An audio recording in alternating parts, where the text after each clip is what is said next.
vamos a aprovechar, ¿no? Gondomar tuvo a fortuna durante un tempo, nos anos 60, de que un arquitecto da categoría de Barbó funcionase en funcións de arquitecto municipal sin separarmente. Consecuencia diso,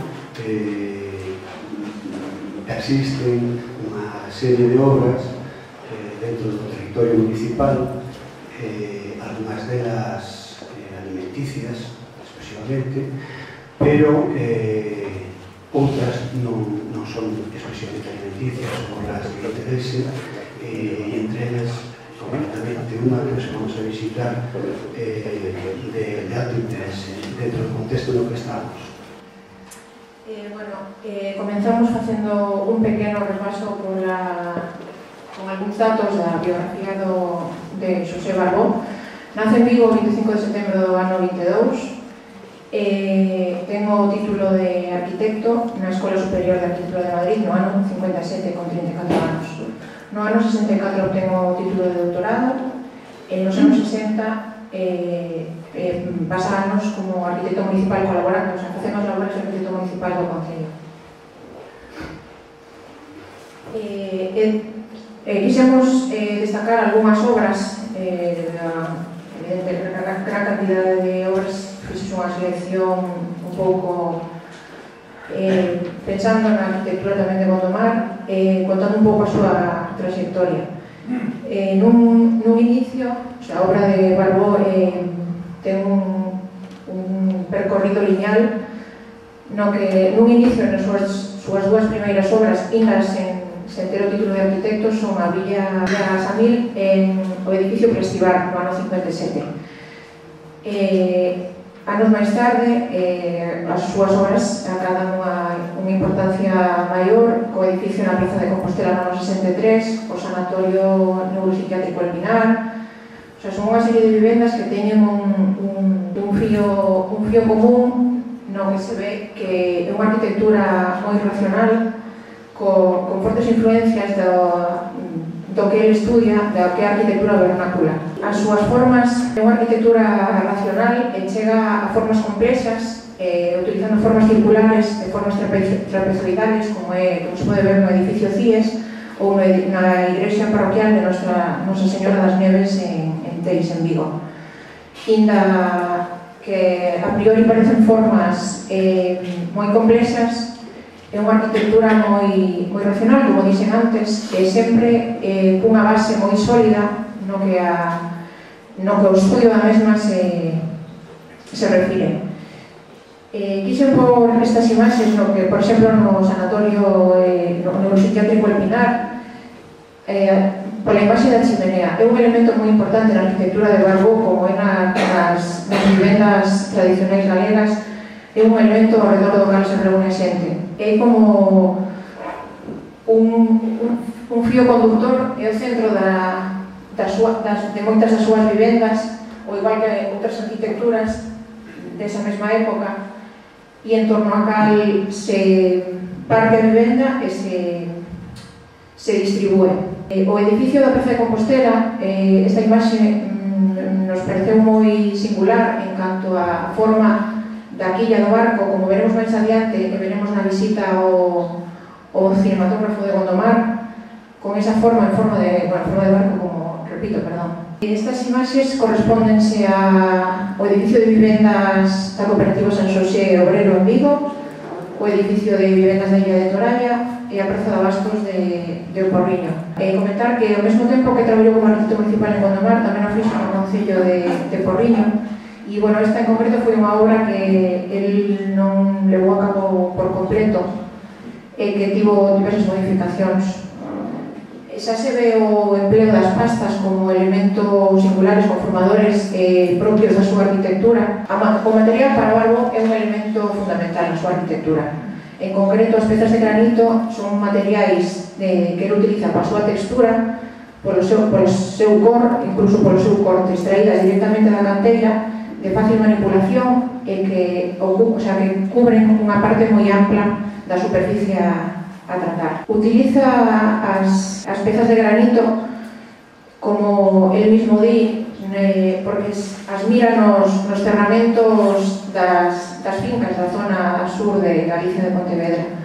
Son elementos que, se nos fixamos, por calquera sitio vemos fincas pechadas con esas pastas simplemente hincadas no terreo. El fai un estudio profundo desas pezas e as utiliza continuamente na súa obra. Entende a arquitectura, ademais de como vivendas, bueno, cualquier tipo de edificio, como alguna obra de arte na que deseña os mobles, os picaportes das portas, o chega o deseño de todas as pezas da vivenda. A mobiliaxe para él é moi importante. Chegan a ser os mobles chegan a ser verdadeiros configuradores de espacio e en torno ao cal a persoa que habita ese espacio o percorre, non? Pensa na economía, en que todas as persoas que se senten neses mobles ou nesas pezas estén cómodos. Unha das súas obras culmen é no ano 1985, o edificio de Xulgados da Coruña, no que se repite esa forma de quilla que veremos máis tarde no edificio do cinematógrafo. Tal como decía Rosa, Barbó estudia en Madrid e cando regresan nos anos 50, Galicia, desde o punto de vista proyectual, era un auténtico páramo. Son Barbó, Albalat en Pontevedra, Albalat en Coruña, os que colocan unha serie de premisas do que se podría corresponder, o que se corresponde ca arquitectura moderna. Contemporanizan as formas e a maneira de atacar un proxecto. En este sentido, Rosa comentaba un dos seus proxectos iniciáticos, que o edificio se coñece como Plastibar, donde con unha composición moi plástica, de carácter moi racional, no sentido literal da palabra, que non tanto no sentido histórico, arquitectónico da palabra, porque Barbó, aínda que si é racional, a súa conceptualización é moi organicista e casi repetitivamente moi expresionista. As súas obras formarían parte dese movimento artístico, salían da alma e expresábase desa forma. Todas estas imaxes que Rosa colocou no PowerPoint para, de alguna forma, aquelas persoas que non están iniciadas no traballo de Barbó, que lles sirva de antecedente para o que despois vamos a ver. Tamén comentaba aquela relación co lugar, co espacio, para Barbó, como para todo arquitecto que se precie, era fundamental. Unha desas obras que despois vamos a visitar en Nomar, que podía ser, desde o meu punto de vista, a segunda en importancia, está precisamente desgraciada porque se rompeu esa relación co espacio onde está ubicado. A obra en sí sigue sendo atractiva, pero a obra é un artefacto, e o artefacto ten que estar de alguma forma vinculado ao espacio para onde foi proyectado. Ese espacio foi destruído, por lo tanto o artefacto queda como un elemento sendo decorativo. Obras de referencia, e, bueno, continuando co fío que comentaba Antonio, falando desa arquitectura orgánica que ele pertence, unha das obras de referencia para Barbó é o pabellón de España para a Exposición Universal de Bruselas, de Corrales de Morizún, no ano 58. Veremos, cando visitemos a Praza de Abastos, veremos as influencias claras que tivo nesta obra, inmensamente premiada, e que tiña unhas premisas, esta en concreto, falarei brevemente dela porque non é o sitio que nos ocupa, pero tiña que ser pezas desmontables. Era moi importante a vinculación co lugar, e como era para ser instalada nunha zona boscosa, non querían talar ninguna peza arbórea.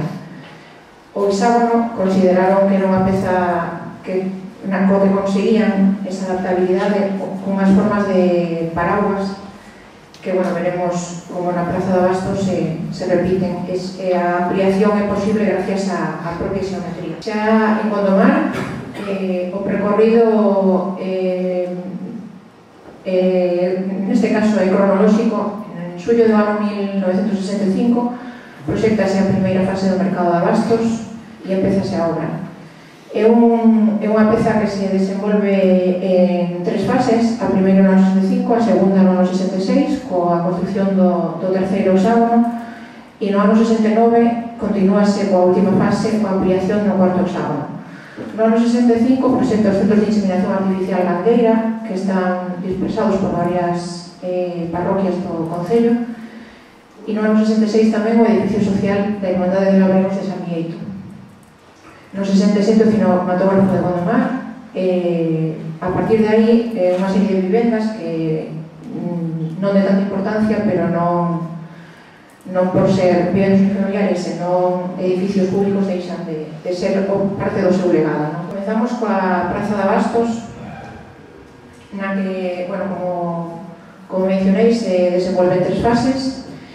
A que en un principio estaba proxectada como a cuberta mediante lousa de formigón armado, pero por problemas estructurais e do tipo de suelo no que se atopaba hasta al lado do río Miñón, do río Zamáns, perdón, que é un solo non é o suficientemente estable como para soportar ese peso. No ano 65 decide cambiarse a cuberta e proponse unha cuberta metálica. Esa estrutura metálica é moito máis liviana, como veremos, se podemos acceder ao interior, veremos eses paraguas que teñen a mesma idea, ou bueno, similar, a idea do pabellón de Corrales de Morezún, un elemento flotante que cubre un espacio para ter un programa determinado. Na segunda fase, procede a ampliación do terceiro hexágono e unha última fase no ano 69, por unha cuestión económica, o proxecto desenvolvese. A arquitectura nos percibimos a través dos límites. En realidade, a arquitectura, nosas persoas vivimos no valeiro, non vivimos na masa. Os límites sempre son a través da masa. Pero cando se fala de arquitectura, en realidade estamos falando dos espacios que están delimitados por esa masa. Esta obra, como tal arquitectura, como tal espacio fraccionado con respecto ao espacio xeral, coa modificación que comentaba, material que comentaba Rosa, non variou. Variou desde o punto de vista constructivo, variou desde o punto de vista tecnolóxico, variou desde un punto de vista formal, pero o espacio interior sigue sendo o mismo. Logo vamos ter ocasión de visitarlo e veremos que unha das aportacións de Barbó é crear un espacio que funciona a modo de espacios convexos laterales a un espacio axial. Ese espacio axial fai que as persoas que transitan ese espacio público teñan dominación sobre o propio espacio, teñan referencia, non son espacios laberínticos, aínda sendo en planta un espacio que se move e que visualmente non está ao alcance da vista, calquer persona colocada dentro se artiza perfectamente o espacio. As plazas de abastos en xeral son de planta rectangular, hai algunhas tamén centrais, e pois hai casos tan interesantes como a de Santiago, que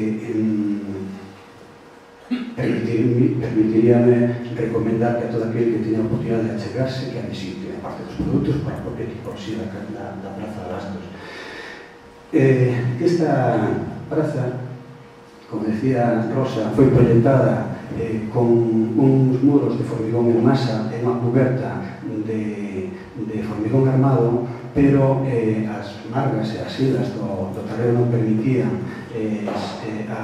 non tiñan suficiente capacidade para responder a esas cargas. Entón, Barbó ideou un sistema que resultou ser excepcional por a vibración de luz e cromatismo que dá o cerramento, por a versatilidade.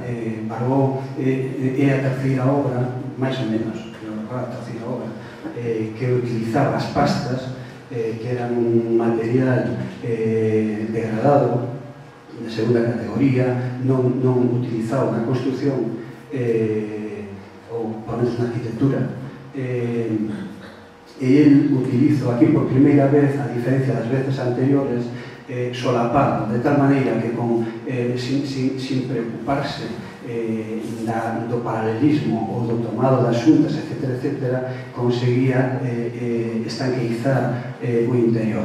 Esa idea de flotabilidade, esa idea de pouco peso, cando decidiu cambiar un elemento denso, como sería unha carcasa de formigón, con unha cuberta de formigón, por este moito máis lixeiro,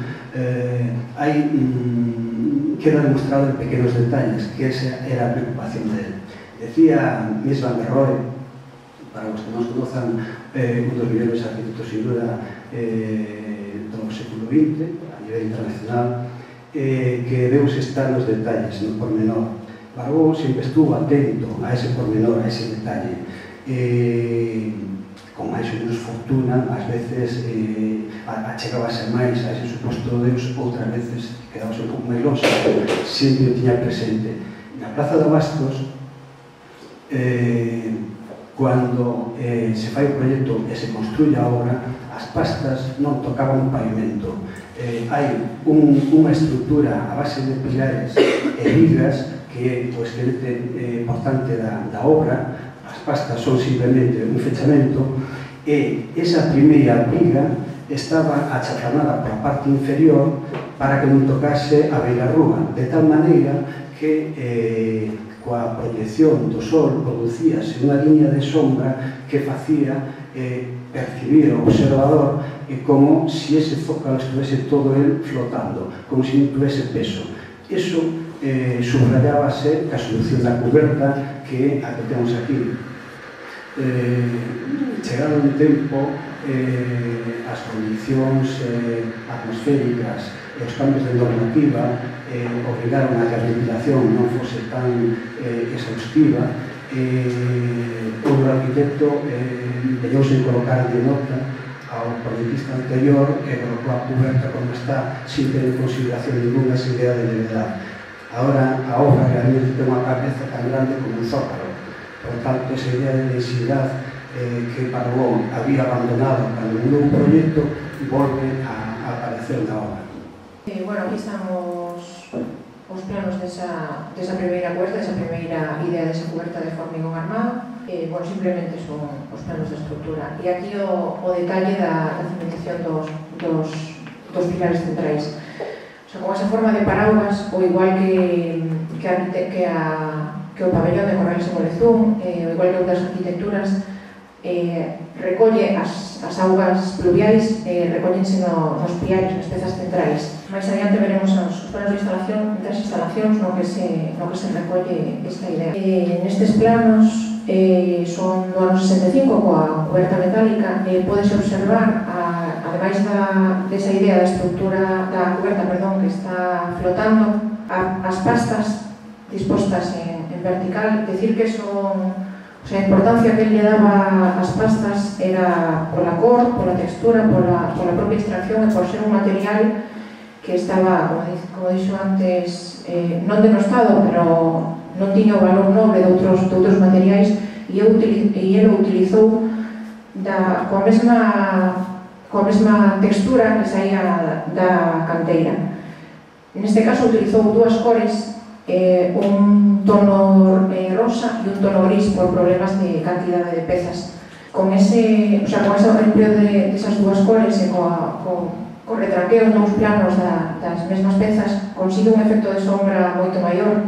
Esta foto está publicada no libro de Alicia Garrido Fenés. É unha visita á obra do arquitecto á Praza Municipal cos seus fillos, en no que se pode comprobar a montaxe da cuberta metálica sobre a estrutura e as dúas peles que a conforman. A estrutura de formigón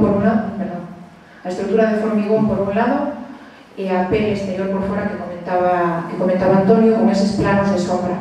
Nesta foto, a verdade é que se aprecia bastante ben a montaxe do edificio e o funcionamento tanto da estrutura como da intención que ele pretendía en todo momento.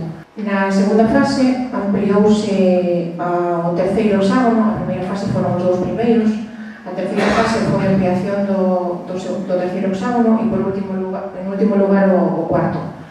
Comentar neste, xa que temos aquí a planta do edificio, que esta forma hexagonal, o sea, a articulación destes hexágonos, a unión dos mesmos, configura distintos espacios, tanto na parte dianteira, que esta rúa de acceso para a xente que accede ao mercado, como para a zona traseira, que funcionan estupendamente a hora de acceder, xa que estes dous espacios previos son como dúas pequenas antecesalas do acceso ao espacio interior. E na parte traseira funciona como zona de carga e descarga para os propietarios dos postos. Sí, decir tamén que esta, obviamente, é unha obra modular. A modulación ten unha serie de ventasas e ten unha serie de inconvenientes, non? O inconveniente é que, por exemplo, a repetición chega un momento que se pode facer cargante, aburrida, etc. Pero, por outro lado, ten ventasas grandes cando se pretende construir por fases, por cuestións económicas. Por exemplo, como é o caso, o edificio empezou únicamente con 2 módulos, funcionaba perfectamente, a terceira cara donde se iba a arrimar por xusta posición a próxima ampliación estaba pechada con ladrillo, tirouse o ladrillo, construíuse, o edificio nunca variaba sustancialmente. O sea, cambié para a difusión traseira porque se mira esa doble folla que comentabas de ladrillo. Se miran os planos de instalacións, no que se pode ver o que se comentaba antes, ¿no? Todas as pluviais baixan polos piares centrais que sustentan a coberta e que se evacúan a zona exterior. E hai un orden, a arquitectura sin orden, a arquitectura pode ser muitas cousas, pero por encima de todo ten que ser orden. Esa planta vese perfectamente, si se mide en vertical, os piares están alineados cas caras dos hexágonos, entre liña de cara e pilar e outra liña de cara e pilar hai un paso que o que antes comentábamos que permite ese control absoluto por todo o interior. Eso cando visitemos mirase perfectamente. Nesta seguinte fotografía, do plano, contemplanse, ademais das ampliacións que xa ten previstas. Esta sigue sendo a segunda fase, pero ele xa pensa na ampliación futura e o que será a última derradeira, xa debuxa, xa polo que xa visualiza a obra completa. Ademais, para ele, como mencionábamos ao principio, é moi importante as pezas de moblaxe e a organización interior das súas obras. Neste caso, os postos de venda teñen a mesma forma hexagonal que o exterior e distribúense mediante 3 postos en cada un dos hexágonos. O percorrido é circular en torno aos postos, pero, como comentaba Antonio, lineal respecto á totalidade da planta do edificio. Nesta imaxe vese a estrutura, mírase perfectamente a estrutura vertical mediante piares e esa doble pel de ladrillo interior e de as pastas exteriores. Vese tamén como o efecto de flotabilidade desa peza metálica da cuberta, a inferior que comentaba Antonio respecto a non apoiar as pastas directamente no terreno, sino deixar un pequeno zócalo para que se mire esa línea de sombra. Eso desapareceu por os sucesivos recrecidos das pavimentacións, xa non existe. Comentar que nesta imaxe, esta do ano 69, a última ampliación, todavía non se debuxan as portas, pero que terán un significado, e verémolo ali en sitio. As portas terán un significado e son totalmente coherentes co proxecto e coa colocación das pastas. Seguen o mesmo módulo e o mesmo esquema, ali poderemos comprobar. Esta é a estrutura metálica da cuberta, da peza central e a planta. Como dixen antes, é o edificio existente, a ampliación que se proxecta, el mira en todo momento a obra terminada. Este é un pouco máis igual que o anterior, contempla as instalacións, os abastecementos, o saneamento. Neste caso, miras esta liña, que é da que falaba antes Antonio, que é como que complementa, remarca esa idea de tangencial. Saltamos no ano 65, proxecta os centros de inseminación artificial gandeira, no que, tras investigación sobre como poderían ser esa pequena instalación, achégase por parte da Inspección Veterinaria titular o Concello unha carta na que se indica a necesidade a necesidade, en realidad é unha necesidade que teña Gondomar de centros secundarios de inseminación artificial e de soares para proxectar un circuito de inseminación ao longo das parroquias. Comentar que, bueno, Gondomar é unha vila, a maioría das veces, que se nutriu da actividade agrícola e gandeira e que, como tal, era moi importante de vital importancia tanto o mercado como a actividade gandeira e veterinaria, neste caso. Nesta carta propúñanse deses dous espacios, por un lado o centro secundario de dimensións mínimas 70 metros cuadrados nun lugar idóneo e céntrico, recomendada, e por outro lado soares de 30 metros cuadrados dispostos estratégicamente nas parroquias de Vincios, Morgadáns, Peiteiros e Vilanza para realizar ese circuito de inseminación artificial gandeira. Esta foi unha carta do 5 de agosto do ano 65. O 25 de agosto dese mesmo ano, o Concello responde a Inspección Veterinaria titular, que lle cede o dereito de superficie de 90 metros cuadrados para ese centro de inseminación artificial, ese centro de secundario de inseminación artificial que estaría ubicado na zona suroeste do matadoiro municipal que se estaba proxectado naquele momento, así como igual dereito de superficie de terreos de 30 metros cuadrados aproximados para a construcción dos edificios a esa instalación do circuito. Neste caso, o Concello fala nesta carta de tres parroquias, en Donas, Mosteiro, en Peiteiros e en Vincios. Na actualidade non queda prácticamente ningún resto, salvo en Peiteiros, que si queda un resto deses centros de inseminación artificial, que é este. É unha peza que está totalmente intervida e, bueno, ten ampliacións. Se intúe que a peza original era esta cuberta con estrutura de formigón e que como única peza material, con materia, sería esta parte de formigón. O resto son engadidos de bloques de formigón armado. A ver se a diferencia entre construcción e arquitectura. Margó proyectara unha peza mínima, humilde, pero que era unha arquitectura. En este caso, con prefabricados. Agora, posiblemente, eso está convertido en un almacén de algo, e o que interesa é que non se poida roubar o que hai dentro. Da igual se o que envolve unha arquitectura ou é simplemente construcción. A construcción por si sola non é arquitectura. A construcción é unha ferramenta para facer arquitectura, como pode ser un ordenador ou un lápiz ou unha paleta, pero non é arquitectura. Isto non é arquitectura neste momento. Por outra banda, temos a Irmandade de Labregos, ou chamada Cámara Agraria, proxectada no ano 1966, e onde se ve mirar os planos de planta, alzado e sección da mesma.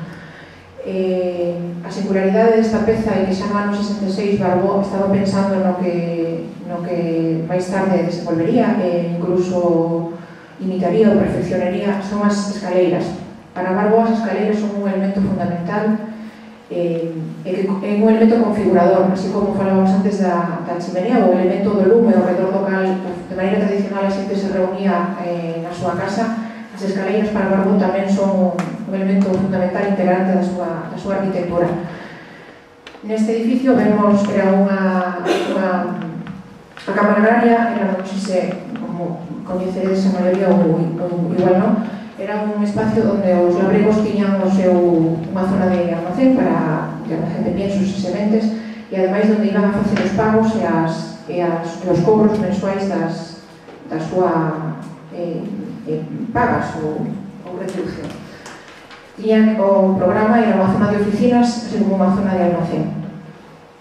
Mírense que é unha construcción totalmente novedosa, tamén con cuberta a dúas augas hacia interior, e que está resolta de maneira plástica tanto no aleiro, tanto na coberta como no aleiro, con esta peza que na visita poderemos comprobar. A escaleira é unha peza de interese singular, o sea, unha peza moi valiosa, o sea, que repite, se no ano 66 deseña a escaleira para a Irmandade de Labregos en Gondomar, no ano 85 volve a repetir ou a mellorar ese deseño no edificio de Xulgados da Coruña. Como se pode ver, este é o plano de detalle da escaleira, e é o mismo esquema que a peza que veremos aquí en Gondomar. É unha peza que se sustenta por si soa e as pezas horizontais son a propia estructura xunto coa liña do pasamanos e que fan que esa peza non se caia e que se sosteña por si mesma. Sí, eso podemos, como vamos a visitar, pues podemos verlo ali, é unha peza moi seriosa, dá a sensación de que esta é un castelo noario, porque parece que non ten viga ninguna, pero si ten unha viga invertida. O antecedente desta peza está no edificio Plastivar, cando ele ainda non terminara os estudios proyectando ese edificio, xa colocaran un xerme do que vai ser esta escaleira. O cinematógrafo, outra das pezas importantes que ten que tivo o Concello, que conserva, pero de outro xeito. Mírase nesta imaxe de planta de sección do edificio o acceso, o mesmo, que se produce a tres cotas. Esta é a cota da rúa, a cota da compra de taquillas e a cota das butacas. Eses tres niveis marcan o ascenso hacia o mundo real ou o mundo do cine, non? Son como dous mundos, como un pouco unha idea poética da ascensión ao que é o mundo por onde pasan os vehículos e por onde o mundo real, o mundo do cine, que naquele momento era moi importante. Nesta sección podese comprobar, e ali, compróbase porque ainda con modificacións, o espacio ten algunhas instalacións que non deixan de ser unha zona de servicios onde se atopa, ademais do bar, a zona de venta de entradas e de proxección da película. Ten unha planta simétrica con unha zona de subida e unha zona de baixada. Non sei se moitos dos que estades aquí, o mellor que estes ocasión de visitarlo e de acudir a sesións de cine nel, comprenderedes, mellor que eu, por suposto, o funcionamento e recordaredes de como se entraba e como se saía este cine, como era esa antesala que falamos e como era ese espacio na beira rúa.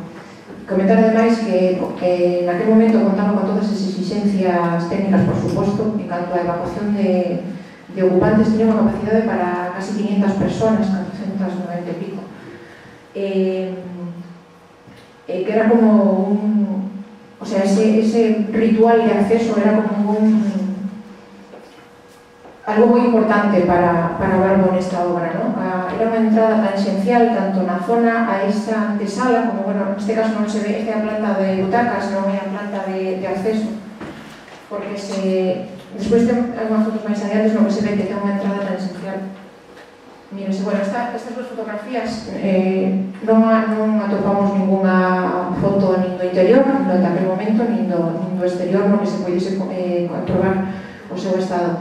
Esta é unha homenaxe do Marcelino Alborés, no que se ve unha serie de persoas, pero se pode intuir como era ese acceso. Dende esta zona traseira tiña un zócalo, era ese segundo nivel de acceso. Aquí detrás estarían as butacas. Este espacio de aquí atrás sería esa antesala. Unha vez traspasado este vidro, despois de pasar por diante del e meterse por a parte de atrás, era un percorrido, un itinerario que Barbo pensa para iso que comentaba antes, deixar atrás o mundo real e entrar ao mundo do cine, ao mundo da película.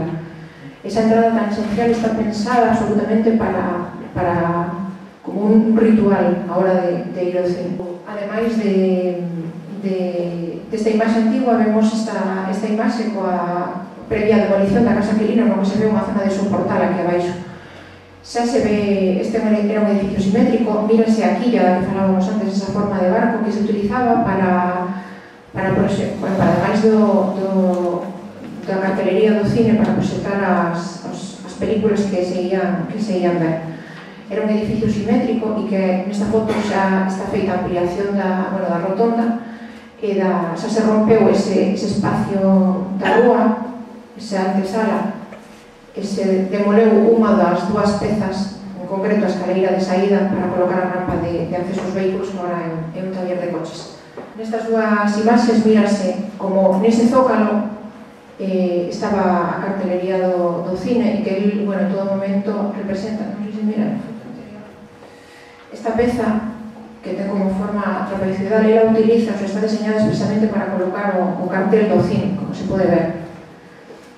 E nesta quilla que se ven nestes dous planos, ele utiliza como elemento, teno como é unha, non sei se chama obra de arte total, pero pensa hasta onde colocar esas pezas fundamentais que son os cartéis do cine. En último, por mencionar edificios de vivendas, neste caso, en primeiro lugar, o edificio de vivendas para don Antonio Queiro Álvarez, que está en frente da plaza e que miraremos cando hagamos a visita, que ten este o alzado, pero que tivo modificacións considerables e que, non se asusta a realidade respecto ao que vemos nestas plantas, pero que, se miran elementos singulares como son as pastas en vertical, así como esas pezas dos balcóns en forma de quilla de barco como edificio da Praza de Compostela ou o propio Xulgado da Coruña.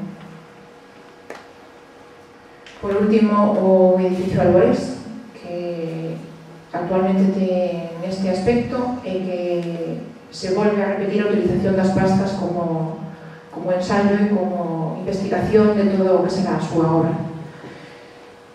Para rematar, escribín, esta é unha frase de Barbo no que dicía: eu fago a casa como o cliente me pide, é como a ele se sabía facela, pero non sabe e non me pode describir tampouco.